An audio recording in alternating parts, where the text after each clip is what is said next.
Cold drinks या बोतल पीअण हाणे असांजी ज़िंदगी जो मामूल बणिजी चुको आहे।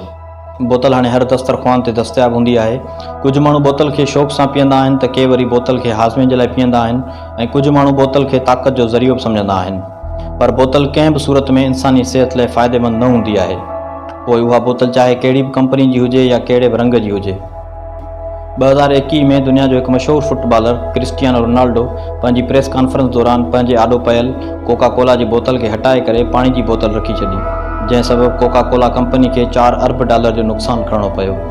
जंहिंखां पोइ कोका कोला कंपनी जी सीनियर मैनेजमेंट टीम पारां हंगामी बुनियादनि ते क्रिस्टियानो रोनाल्डो सां राब्तो करे हुन खे 40 सेकंडनि जी कोका कोला कंपनी जी इश्तिहारी वीडियो ठाहिण लाइ $50 करोड़ जी ऑफर कई वई, जेका ऑफर रोनाल्डो ठुकराए छॾी ऐं जवाब में चयाईं त जेका शइ आउं पंहिंजी फैमिली ऐं औलाद लाइ बहितर तसवुरु नथो करियां ऐं हमेशह पाण खे ऐं पंहिंजे औलाद खे बोतल खां परे रहण जी तलक़ीन कंदो आहियां, त पोइ आख़िर महज़ डॉलरनि जे लाइ ॿियनि माण्हुनि ऐं उन्हनि जे औलाद लाइ हिन शइ खे कीअं प्रमोट करियां। अहिड़ी तरह हर बाशऊर इंसान खे बोतल पीअण खां परहेज़ करणु घुरिजे, छाकाणि त बोतल में शामिल केमिकल कंहिं बि सूरत में इंसानी सिहत लाइ फ़ाइदेमंद न हूंदा आहिनि। Pepsi, Coca Cola, Fanta, 7 up, string ऐं ड्यू समेत बोतलुनि में शामिल केमिकलनि में carbon dioxide, phosphoric acid, potassium, sodium, high fructose corn syrup ऐं मुख़्तलिफ़ क़िस्मनि जा मसनूई रंग ऐं ख़तरनाक मिक़दार में खंडु शामिल आहे,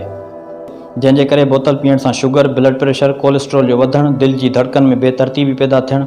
ऐं गुर्दा फेल थियण सां गॾु ॿियूं केतिरियूं बीमारियूं शामिल आहिनि। कुझु साल अॻु इंडिया जी सुप्रीम कोर्ट इहो ऑर्डर जारी कयो त पेप्सी ऐं कोका कोला समेत सभिनी कंपनियुनि खे बोतल में शामिल केमिकलनि जा नाला बोतल ते लिखणु घुरिजनि,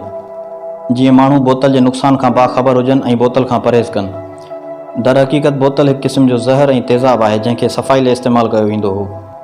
बोतल जो घणो इस्तेमालु इंसान लाइ लाइलाज बीमारियुनि समेत केतिरा ई मसइला पैदा करे सघे थो।